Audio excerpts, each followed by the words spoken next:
E aí pessoal, tudo bem? Então hoje, continuando o nosso curso Gauss aqui, né? Hoje nós vamos estudar um assunto fundamental, que é a aula número 10, a parte de hidrostática. Então peguem sua apostila lá na página 52, tá? Parte que envolve a mecânica dos fluidos, ou seja, os fluidos em repouso.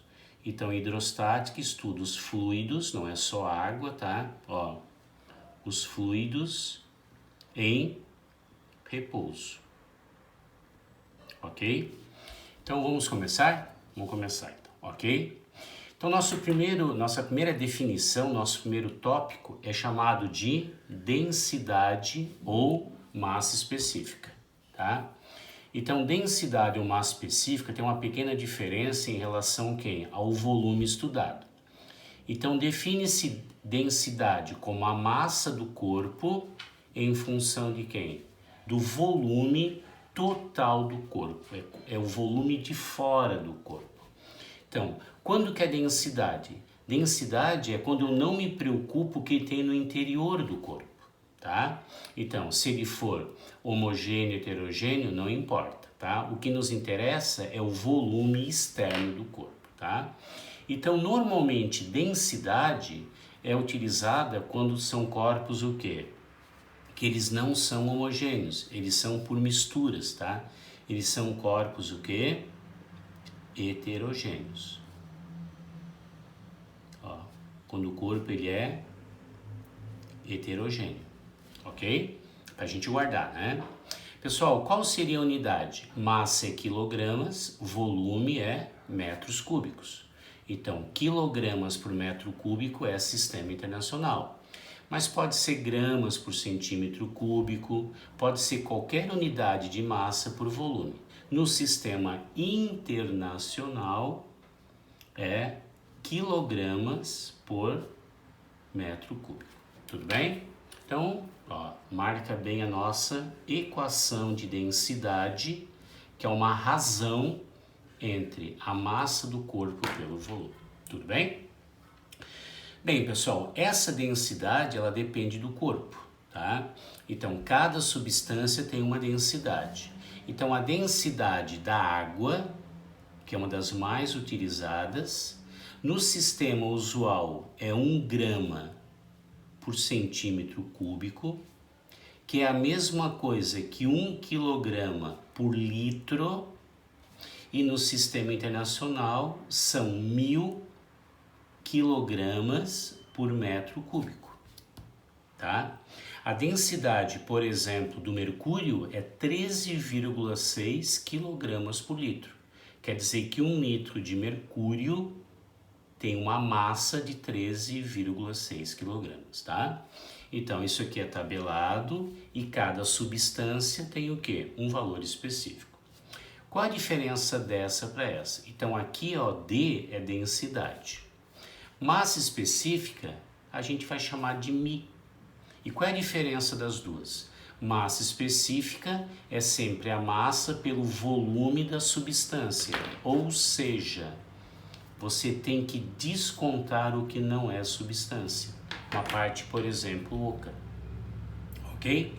Então, aqui, ó, esse volume, nesse caso aqui, ó, é o volume de quem? Somente da substância. Vamos supor que fosse ferro. É só o volume de ferro. Esse vão aqui, ou essa lacuna de ar, tem que ser descontada, tá? Então, normalmente, é para corpos o quê? Homogêneos. Como o nosso estudo aqui, nós vamos trabalhar com fluidos, fluidos não tem buraquinho dentro. Quando você pega lá um copo d'água, não tem buraquinho no meio do copo, tá? Então, falar de densidade ou massa específica, nesse caso, seriam 2 sinônimos, tá? Mas quando você pega, por exemplo, um favo de mel, o favo de mel tem buraquinhos dentro que não tem mel. Então, densidade é diferente da massa específica, ok? O isopor, por exemplo, buraquinhos que tem isopor e assim sucessivamente. Nesse desenho aqui, quem é maior, a densidade ou a massa específica? Vamos ver? Então aqui eu tenho um volume, aqui o volume é menor, volume sendo menor, consequentemente nós teremos o quê? Uma massa específica maior. Então nesse caso aqui, a massa específica é maior do que a densidade. Por quê? Volume menor, massa específica maior, ok? Outro detalhe importante, pessoal, é pressão. Então, quando eu falo de pressão, pressão sempre é uma relação de quem? De uma força a 90 graus, que é chamado normal por uma área. Então, aqui nós temos o desenho, por exemplo, de uma bailarina, onde ela consegue ficar apoiando todo o seu peso, toda a sua massa numa área muito pequena. Então, se a área é muito pequena, a pressão é muito grande, tá? Então, essa força aqui, ó, no sistema internacional é dada em newtons. E a área é dada em quê? Metros quadrados. Newton por metro quadrado, pressão é dada em Pascal. E Pascal é PA. Pascal. Tudo bem? Então guarda, pessoal, ó, pressão e área são inversamente proporcionais. Quanto maior a área, menor a pressão. Então ficaria uma hipérbole chamada equilátera. Ó. Pressão diminuiu, a área aumenta. Ok? Então alguns exemplos importantes, tá? Um bisturi, por exemplo. O que o bisturi ele corta tão bem? Tá? Porque com a mesma força que você faz no bisturi ou num facão, a força é a mesma. Só que lá no bisturi, a área é menor. Se a área é menor, a pressão é maior. Então, quanto menor a pressão, maior a área. Em alguns lugares isso é interessante. No caso, lá, quando você vai cortar algo com uma faca, ou no caso aqui do bisturi, extremamente, um estilete, né? Extremamente afiados. Em alguns lugares eu não quero ter essa grande pressão. Por exemplo, aqui, ó, quando você tem um pneu, ó, imagine o pneu, esse pneu tem uma certa área. Então, quando você está numa região onde o solo não é muito firme, por exemplo, na areia ou na lama, então esses bugs, esses jipes têm um pneu bem largo para você ter uma pressão bem pequena e evitar que você fique lá preso, você fique atolado. Quem já viu, por exemplo, em alguns filmes, o cara quando está andando numa região que tem neve, normalmente eles botam tipo de uma raquete. Aquela raquete, qual é o objetivo? Aumentar a área, diminuir a pressão. Aqui na nossa região tem esses tratores que eles colhem arroz nas granjas de arroz. Se vocês observarem o pneu de trás, ele é extremamente largo, tá? Quando não tem dois pneus de cada lado. Por quê? Aumenta a área, diminui a pressão sobre o solo. Outro exemplo, tá? Uma bicicleta que tem de mountain bike, ela tem o pneu bem largo. Uma Speed, por exemplo, ela é bem fininha. Então, ó, a pressão que você coloca numa Speed e a pressão que você coloca numa MTB é diferente, por causa de quem? Da área. Apesar que o teu peso, tanto numa mountain bike quanto numa Speed, é o mesmo. Então guarda, ó, é inversamente proporcional. Então, o bisturi corta bem porque ele tem uma área pequena e exerce uma grande pressão. Bacana? Agora, vamos ver os princípios da hidrostática. O primeiro princípio é o princípio de Stevens ou de Stevens, tá? Como você achar melhor. E o teorema de Stevens trata da variação de pressão, bota aqui, ó, variação de pressão, tá? Quando eu trabalho com quem? Com profundidade. Profundidade, ok? Então acontece o que, ó? Aqui nós temos um líquido, imagine o nível do mar, e aqui nós temos uma pressão. Essa pressão ao nível do mar eu vou chamar de P0, que é chamada pressão atmosférica, que é o nível do mar, ó, que é o nível do mar, vale uma atmosfera. Ou 1,013, tá? 10 na 5 pascais. ok? Aproximadamente 100 mil pascais. Então, pessoal, quanto mais você vai afundando aqui, ó, mais água você tem sobre o ponto, no caso se você estivesse mergulhando. Mais água, mais massa, mais força, mais pressão. Então, esse ponto 2 tem uma pressão maior do que o ponto 1. Tranquilo? Por quê? Porque ele está mais fundo. Então, essa diferença de profundidade a gente vai chamar de desnível. Então, o que é ΔH? É o desnível dentro de um fluido em repouso entre o ponto 2 e o ponto 1. Nesse caso aqui, a pressão do ponto 2 é maior do que do ponto 1. Tudo bem? Então, guarda assim, ó, a variação de pressão depende da natureza do líquido, que é a densidade, depende do local estudado, que é a gravidade, e depende do que? Do desnível entre um ponto e outro. Então, quanto maior o desnível, maior a variação de pressão. O que vocês observam aqui, ó? Que essa variação de pressão, tá? Ela precisa de pontos distintos, tá? Então, o que acontece? Pontos no mesmo nível têm a mesma pressão. E como é que é a mesma pressão? Linha isóbara. Iso é igual ao bar, que é pressão. Então, toda linha isóbara terá o quê? Pressões, o quê? Iguais. Tudo bem? Pressões iguais. Então, aqui uma coisa importante, gente, ó. A menor pressão sempre é na superfície do líquido e a maior pressão, nesse caso, é no fundo do recipiente. Caso tenhamos dois pontos no mesmo nível, mesma pressão, tá bom? E agora temos umas coisas bem interessantes para falar nessa parte de Stevens ou Stevens, como você achar melhor, tá? O primeiro é o paradoxo hidrostático. Então, se eu colocar um pontinho aqui, ó, P1, aqui um pontinho P2 e aqui um pontinho P3 e lá P4, o que vocês observaram? Que os formatos são diferentes, tá? Então, pelo teorema de Stevens, aqui eu tenho o mesmo nível, ó. Se eu tenho o mesmo nível, tá? O que acontece, tá? No mesmo nível, nós teremos a mesma quantidade de centímetros de altura, né? Mas teremos o quê? Volumes diferentes, ok? Então, o que acontece, pessoal? Ó, a pressão independe de quem? Do formato, tá? Ó, ela só depende do desnível. Então, apesar de ter o quê? Mais água em recipientes diferentes, a pressão independe do formato, tá? E ela também independe de quem? Do volume. Então, o volume faria o quê? Mudaria a massa de água. Se muda a massa de água, consequentemente, mudaria o peso.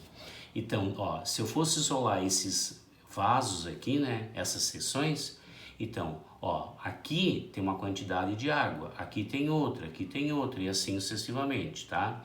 Todos têm a mesma pressão. O que muda o que é? É o peso de água, é a força. Então, isso é chamado quem? O paradoxo hidrostático. Tudo bem? Outro detalhe ainda dentro desse teorema é a pressão efetiva. Então, aqui eu tenho um mergulhador ao nível do mar e aqui eu tenho quem? A pressão atmosférica. Quanto mais ele vai, ó, mergulhando, quanto mais ele afunda em relação ao nível do mar, novamente mais peso de água tem sobre ele, tá? Então, a pressão desse mergulhador, chamada pressão total efetiva, é a pressão de ar, da coluna de ar, que é um ATM ao nível do mar, mais a pressão exercida pelo quem? Pelo fluido. Nesse caso era água, ó, pelo fluido. Mas pode ser óleo, pode ser mercúrio, etc. Então, essa pressão, pessoal, é a soma de quem? Da pressão inicial, que é a coluna de ar, mais o que? Essa pressão exercida pelo fluido, tá? Então, coloca ali para mim, ó, como é que ficaria isso aqui? Ficaria assim, ó. Vai aumentando. Então, o que acontece? Aqui nós temos o quê? A pressão atmosférica, e quanto mais fundo você estiver, maior o que? Será a pressão, tá? Então, aqui você guarda duas observações, tá? Primeiro, tá? Quanto você vai mergulhando, aproximadamente a cada 10 metros, ó, 9,81, 10 metros, você adiciona 1 atm de pressão. 1 atm de pressão. Então, cuidado, se ele tiver a 30 metros, quantos atms ele tem? 4. Por quê? São 3 de água mais 1 de ar. Então, é para adicionar. Partindo do princípio que ele está ao nível do mar, nós teremos o quê? Nós teremos já a soma da pressão inicial, que é essa aqui, ó. Entenderam? Outra coisa que é importante, lembra que eu vou botar uma palavrinha de chamada aqui, ó, peixes. Peixes. Quando você tem o que? Aqui o peixe, tá? Que ele, vamos supor que ele mergulhasse numa profundidade muito, muito elevada, ou se ele tivesse em grandes profundidades, tá? Ele não pode ou não deve, né, ir para a superfície. Por quê? Conforme ele vai subindo, se ele vai subindo, vai diminuindo a pressão, vai o quê? Aumentando o volume, ele vai aumentando, consequentemente, pode o quê? Pode explodir, num caso extremo. Por isso que o mergulho seguro de uma pessoa aqui, ó, tá? Sem nada sofisticado, tipo escafandro, é na média 30 metros, que é abaixo disso começa a ter espremedura dos pulmões, tá? Então, ó, só a nível de ilustração, tá? A 30 metros você teria quem? O mergulho seguro. Bacana? Então, gente, ó, isso aqui seria quem? Ó, o paradoxo hidrostático. Que não depende. E aqui nós teríamos o que? A pressão total. Paradoxo e pressão. Bacana? Outra coisa que eu acho importante, gente, ó, são os vasos comunicantes, tá? Então, ó, antigamente lá quem colocava azulejos, os azulejistas, né, os pedreiros, faziam o quê? Para saber se estava no nível, uma parede com a outra, ele colocava uma mangueirinha transparente e enchia de água. Então, pontos no mesmo nível têm a mesma pressão e lá no caso teria a mesma altura. Então, para que serve um vaso comunicante? Para você determinar uma densidade o quê? Desconhecida. Eu quero saber a densidade de alguma coisa, tá? Ou você quer conhecer, por exemplo, também o quê? Os vasos comunicantes, você pode também determinar o quê? Uma certa altura. Nós vamos chamar de quem? De H. Tudo bem? Então, pessoal, eu vou aplicar isso aqui, ó. Então, aqui, coloca ali para mim, ó. Aqui eu tenho quem? A pressão atmosférica. Aqui eu também tenho a pressão atmosférica, tá? Aqui eu tenho o ponto A, aqui eu tenho o ponto B, e daqui para cima, ó, nós temos um outro líquido. Então, embaixo eu tenho o líquido 1, em cima eu tenho o líquido 2. Esse ponto e esse estão no mesmo nível, tem a mesma pressão. Então, ó, a pressão de A é igual a quem? A pressão de B. Usando aqui P é igual a P0 mais μgH de A é igual a P0 mais μgH de quem? De B. Ok? O P0 é comum, o G é comum. Então, a densidade de A vezes a altura de A será igual a quem? A densidade de B vezes o quê? A altura de B. Ok? Então, ó, essa densidade aqui, tá? Aqui tem uma altura menor. Se tem uma altura menor, essa densidade é maior do que aquela. Ou seja, quem está com uma densidade menor junto com outro líquido vai boiar. Notem, pessoal, que aqui é mais longa essa distância, ó. Essa distância aqui é maior do que essa aqui. Por quê? Alturas grandes, tá? densidades o quê? Menores. O Áureo, e se eu tivesse outro líquido aqui? É só somar, mais pressão de C. Tudo bem? Então esses são os vasos comunicantes, ok? Pessoal, o segundo princípio é o princípio de Pascal. E o princípio de Pascal é o princípio chamado multiplicador de forças. Então aqui é o multiplicador de quem? De forças, tá? E é tudo que trata de sistemas o quê? Hidráulicos. Escreve ali para mim, sistemas o quê? Hidráulicos.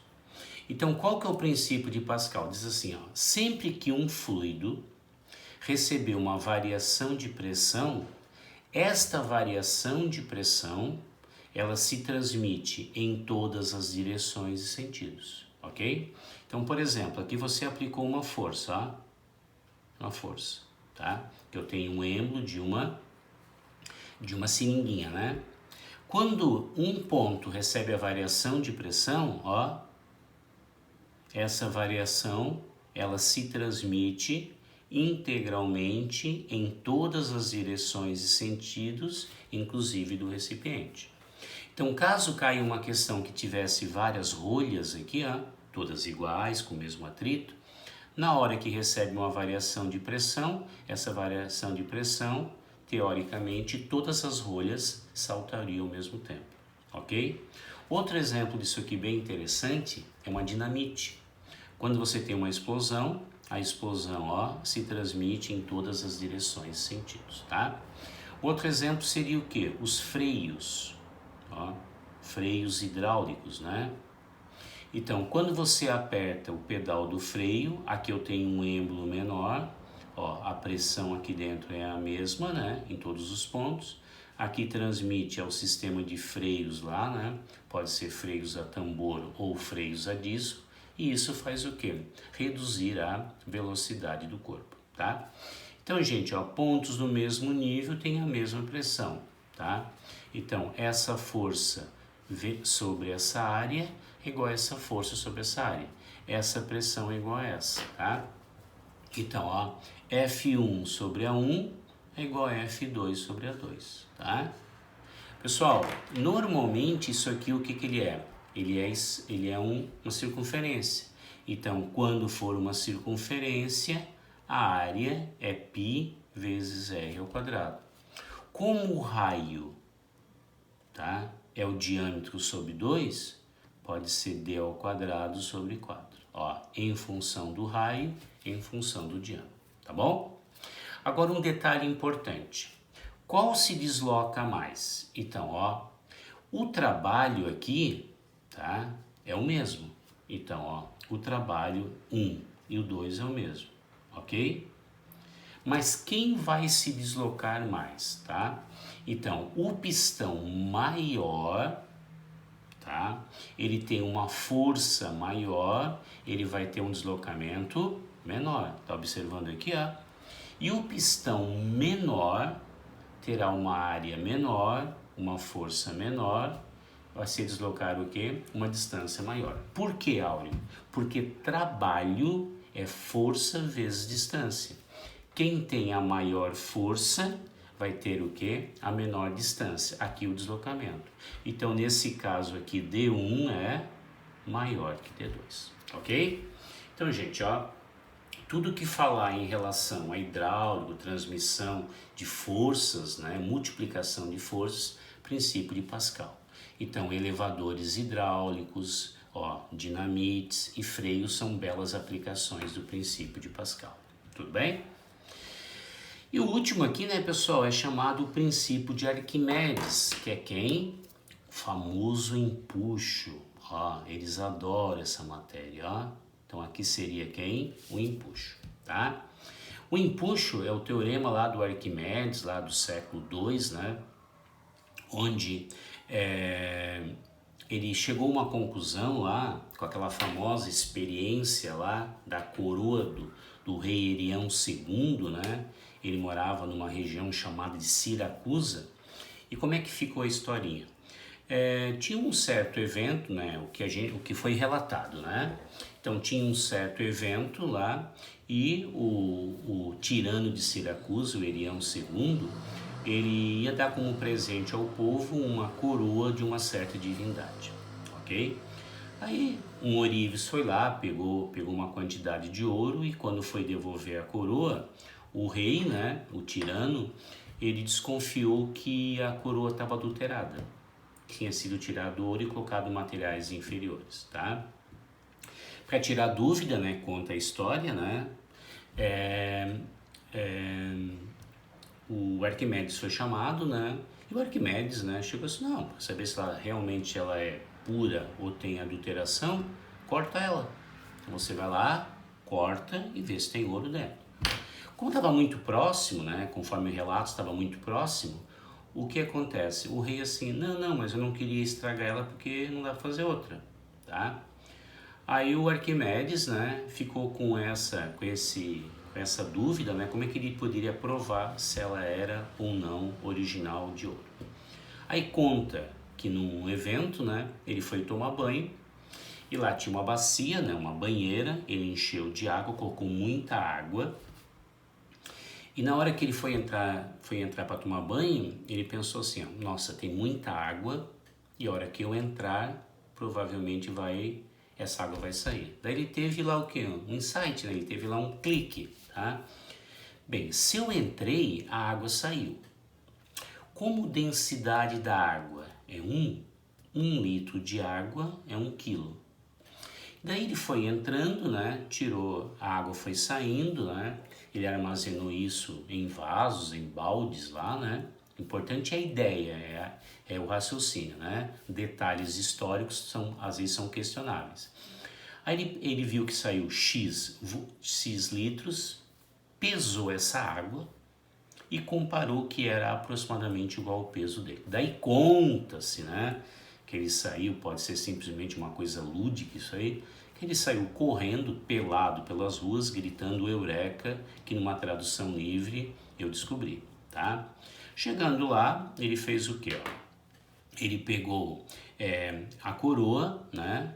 Essa coroa ele colocou dentro d'água, saiu uma certa quantidade e a mesma quantidade de ouro, tá? Era diferente, ou seja, a coroa estava adulterada, tá? A gente questiona hoje, né, se realmente ele tinha, né, artefatos técnicos para fazer isso, se realmente ele conseguiu medir esse volume e tal, independente se é ou não com um grau de precisão, que vale o princípio de Arquimedes, tá? Então, esse princípio de Arquimedes, ele fala o quê? Que todo corpo mergulhado num fluido aparece uma força vertical de módulo igual ao peso do volume de fluido deslocado, tá? Então, gente, ó, para cá nós temos o quê? Nós temos o peso e para cima nós temos essa força chamada de empuxo. Tudo bem?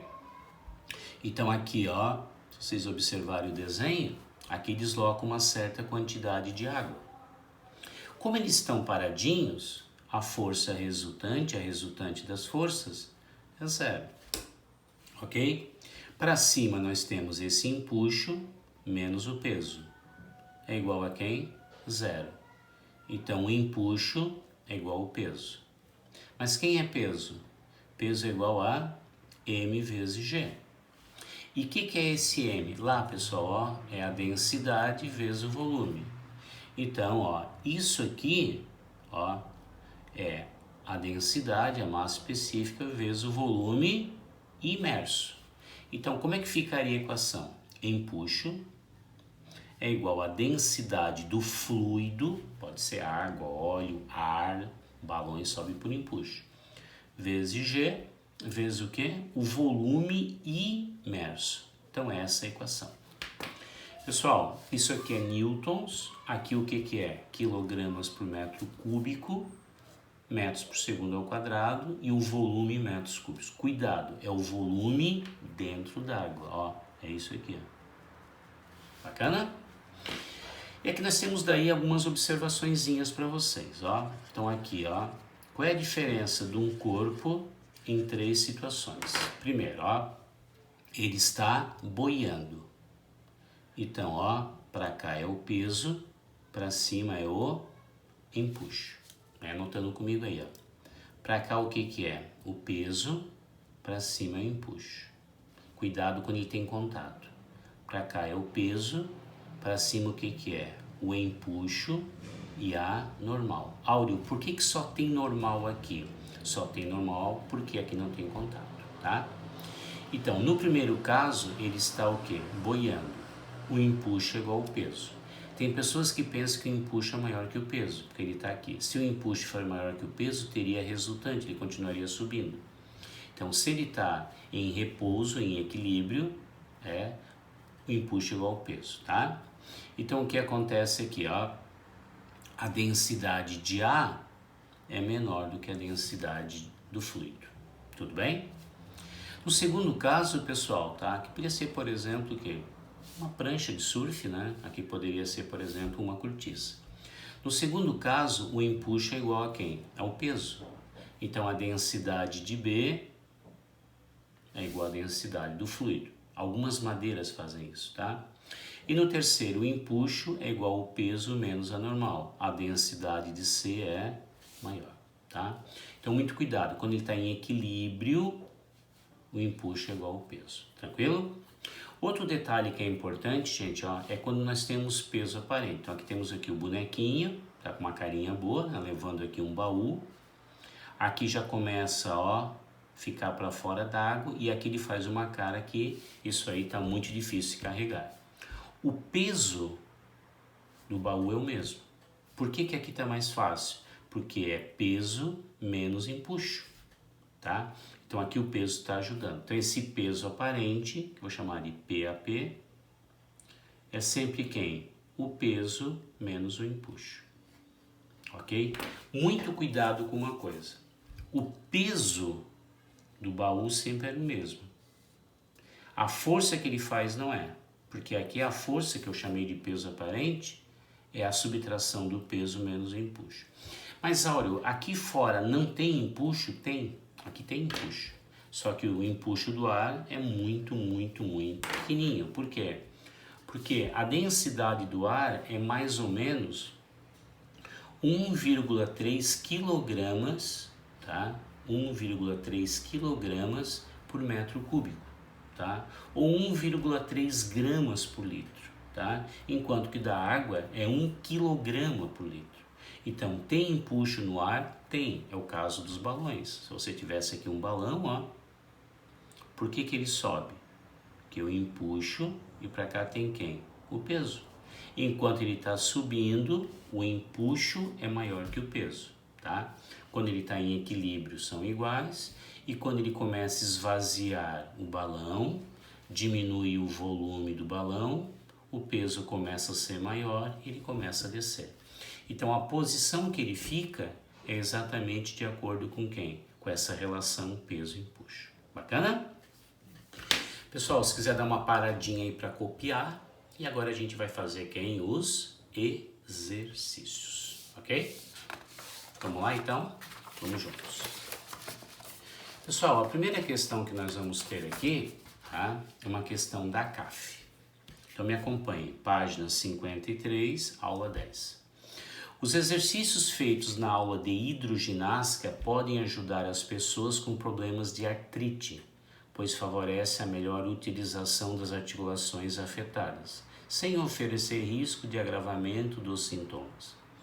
Pesquisas identificaram melhoras nos casos das pessoas com artrite reumatoide, além de reduzir dores de osteoartrite. Assim, analise as proposições a seguir, marque com V as verdadeiras e com F as falsas. Tá? Na piscina de hidroginástica aparece uma força de empuxo sobre a pessoa para cima, diminuindo o efeito do peso. Sim, peso aparente. A primeira é verdadeira. Se a primeira é verdadeira, você já dá uma desperto, cai fora essa.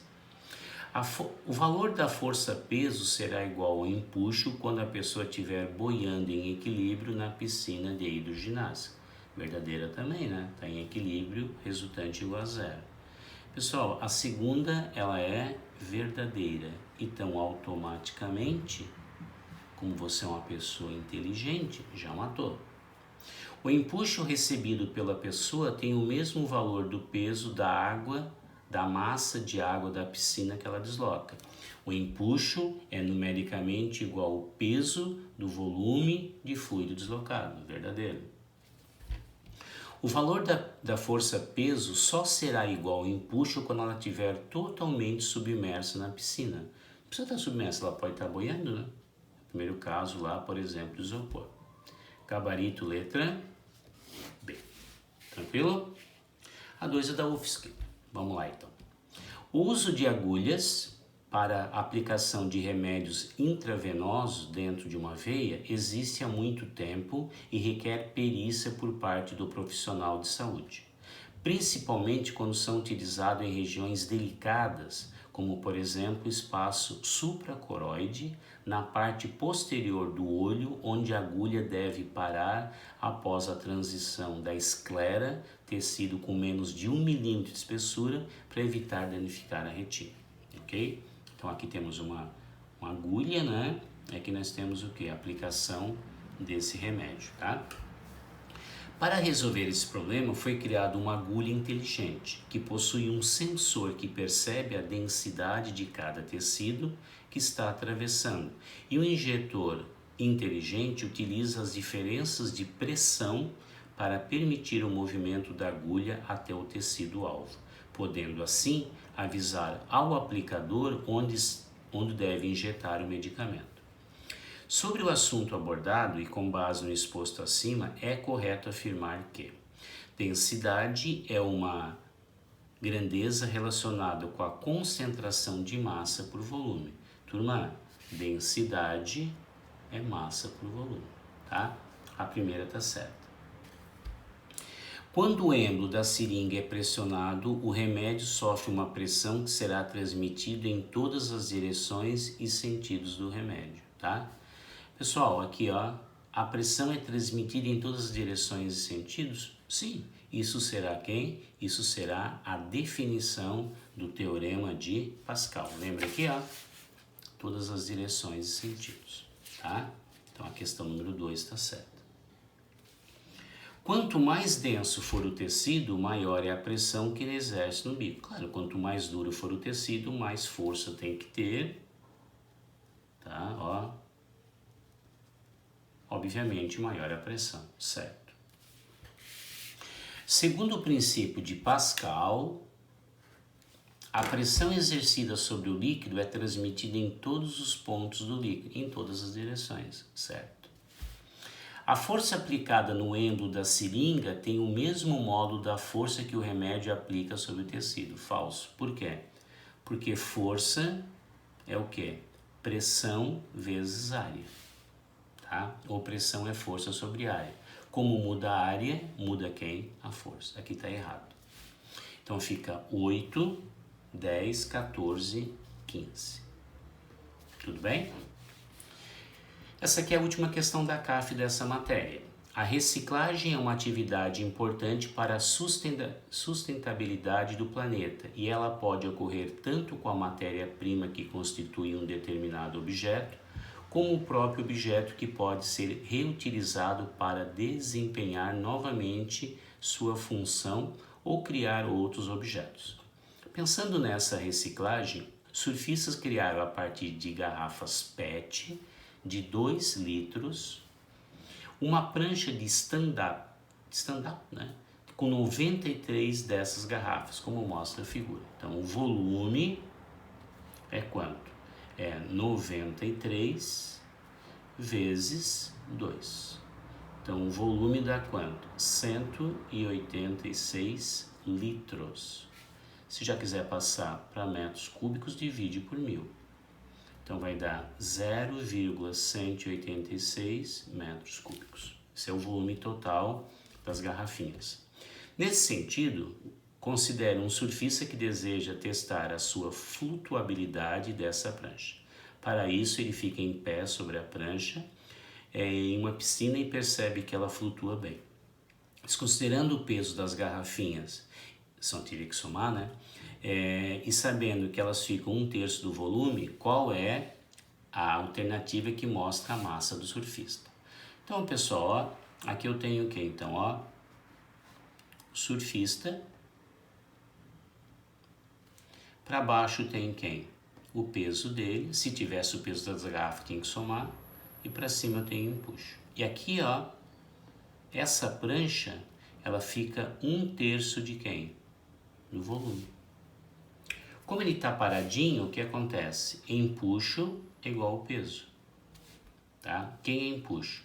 Densidade da água vezes o G vezes o volume imerso. E o peso dele é quem? M vezes G. Ó, corta e corta. Quem é a densidade da água? É 1000 kg por metro cúbico. Quem é o volume? O volume é igual a quanto? 0,186, só que fica só 1/3 dentro d'água. Ó, 1/3 submerso. É igual a quem? A massa do surfista, tá? Isso vezes isso dá quanto? 186, né? Que divide por 3. Então aqui vai dar 6 vezes 3, 18, 62 quilogramas. Quer dizer que o surfista tem 62 quilogramas. Tudo bem? Pessoal, então essa era a nossa aula número 10, tá? É a aula de hidrostática. Agora eu gostaria que vocês fizessem os exercícios, né? E na sequência a gente continua o nosso curso Gauss, tá bom? Nunca perdendo o foco. Um grande abraço e até o nosso próximo encontro.